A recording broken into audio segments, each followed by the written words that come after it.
जय माता दी। मेरे सभी प्यारे दोस्तों, मैं लक्ष्मी शर्मा बड़ों को चरण स्पर्श, छोटों को प्यार और बराबर वालों को दिल से नमस्कार करती हूँ।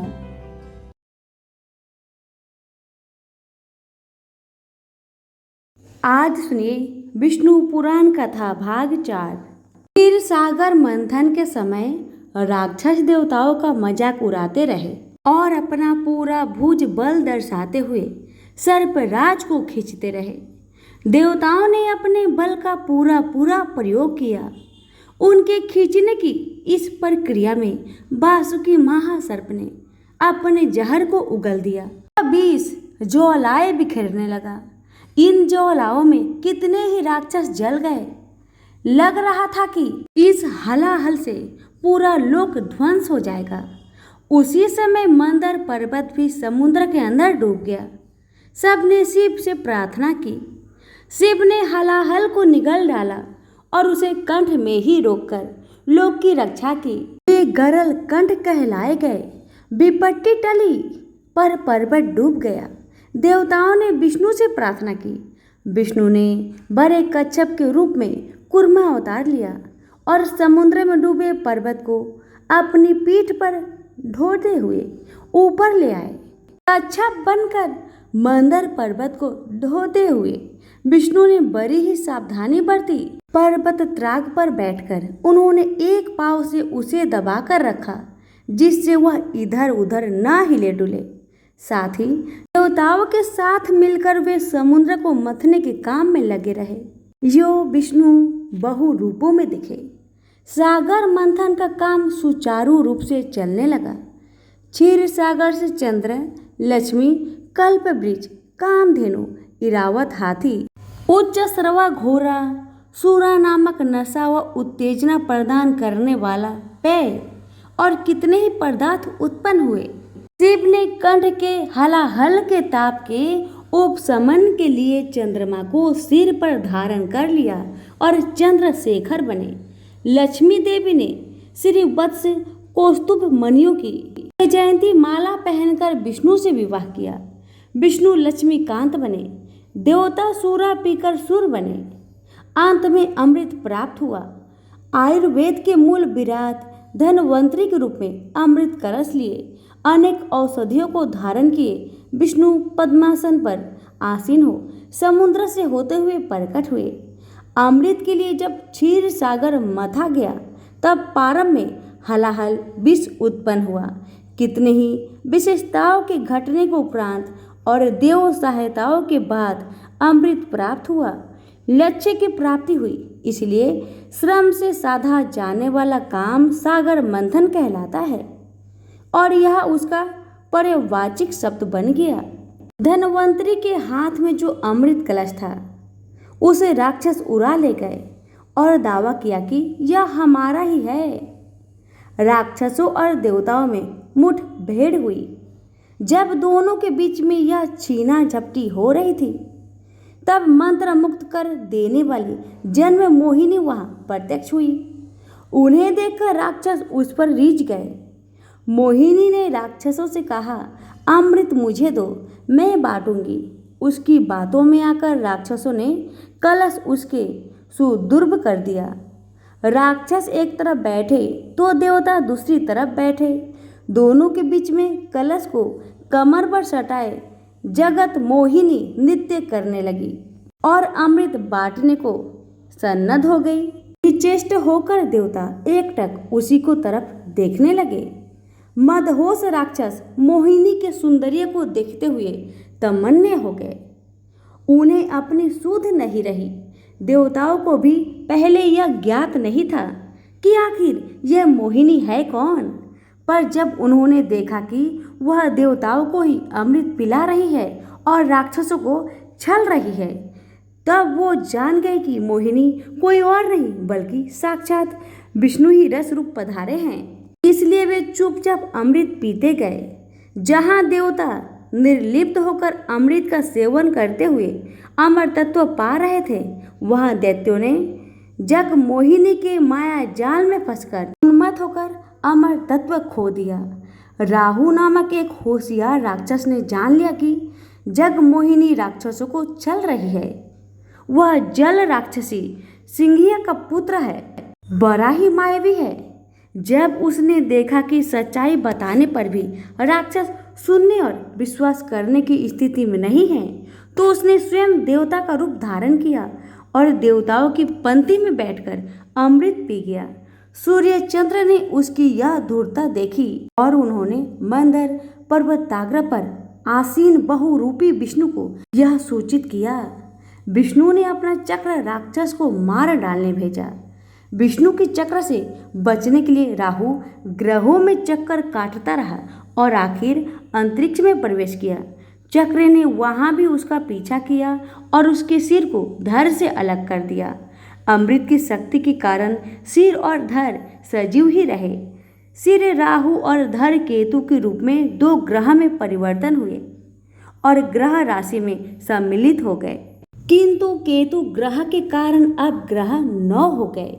राहु केतु सूर्य चंद्र पर बहुत क्रोधित थे, क्योंकि उन्हीं के कारण उनकी पोल खुली गई।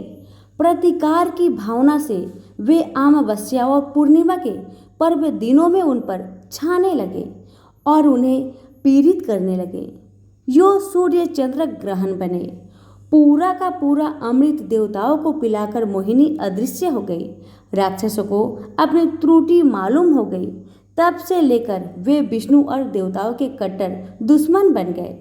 अमृत मंथन के दौरान विष्णु ने कूर्म अवतार, धन्वंतरी का अवतार तथा मोहिनी का अवतार धारण किया।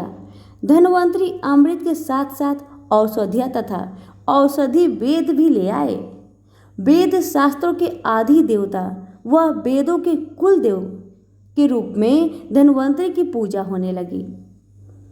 जगमोहिनी विश्व मोहिनी मानी जाने लगी और सौंदर्य व विलास का प्रतीक बनी।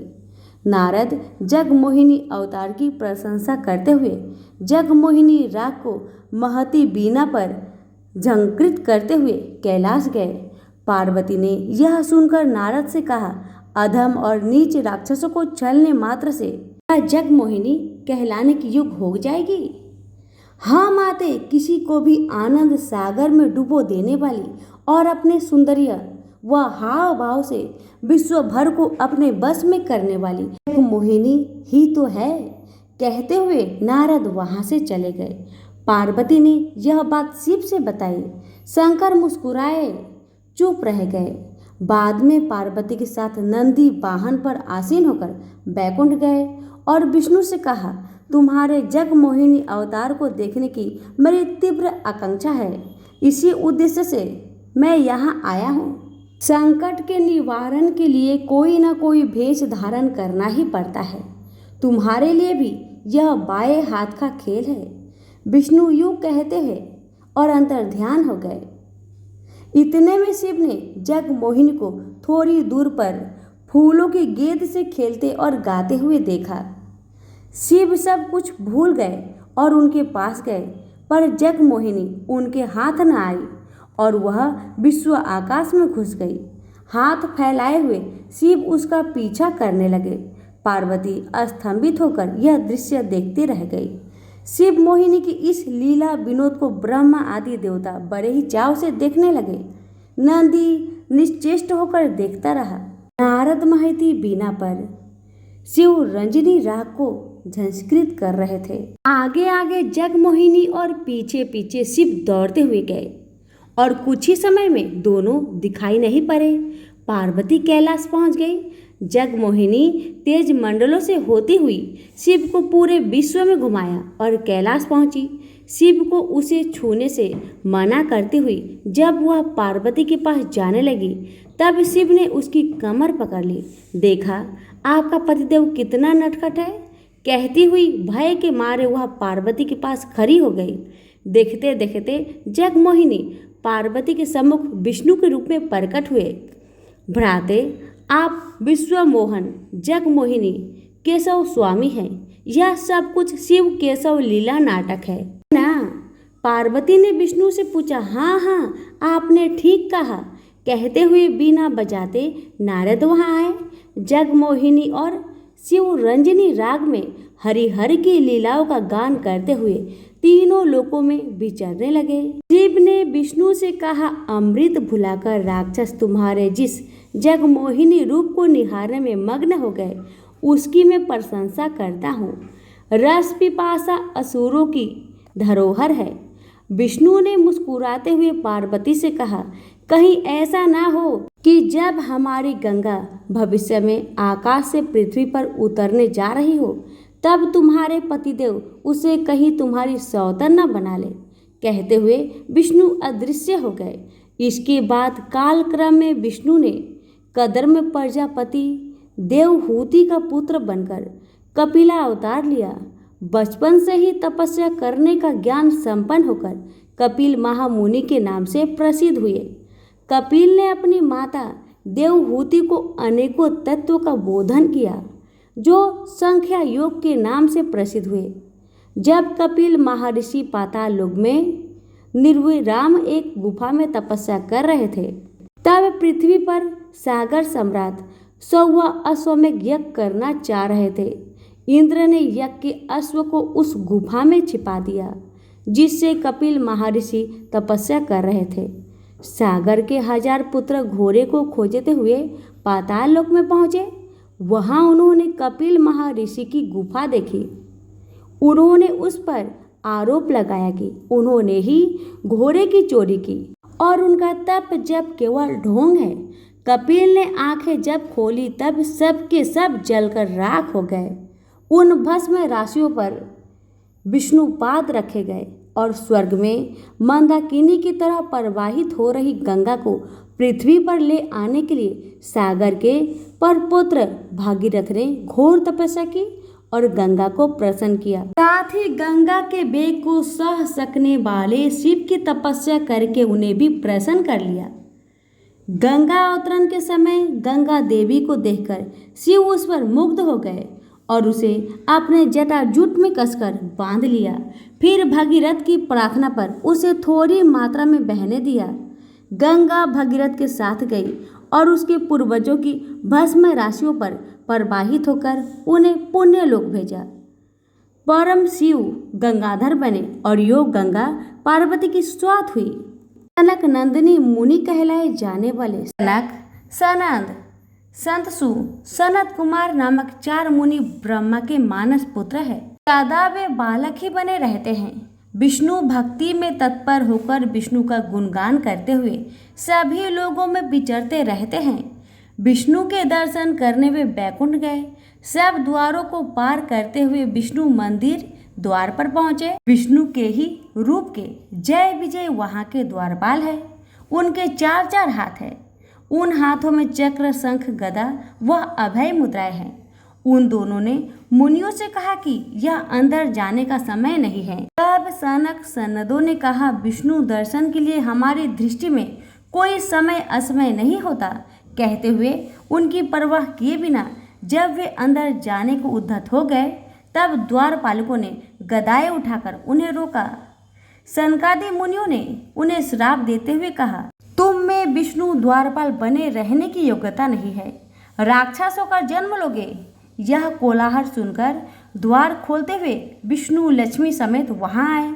जब विजय ने मुनियों को श्राप के बारे में उनसे बताया और अपना दुख व्यक्त किया, मुनिगण भी अपनी जल्दबाजी पर ही मन चिंतित हुए। तो सभी मिलकर बोले, लक्ष्मी नारायण की जय।